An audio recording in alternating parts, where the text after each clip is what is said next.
عمرك جالك إحساس مفاجئ تقول أنا لازم أتغير؟ الإحساس اللي بيجي ويختفي أسرع من الإشعارات اللي شغالة على موبايلك.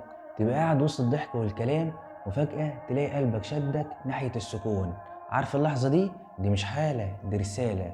وساعات الرسالة تيجي في صورة زهق من كل حاجة، حتى من الناس اللي بتحبهم. مش معناه إنك اتغيرت أو قلبك اتقفل، ده ربنا بيقولك قوم خد هدنة من الدنيا وتعالى. وفي مرة تانية تلاقيك بتتضايق من فيديو معين، من كلمة معينة، من غلطة كنت بتعملها وعمرك ما حسيت إنها غلط، وتفتكر إن ده تأنيب ضمير. بس الحقيقة ده اسمه يقظة، وربنا ساعات يصحيك بالضيق قبل ما يصحيك بالوجع.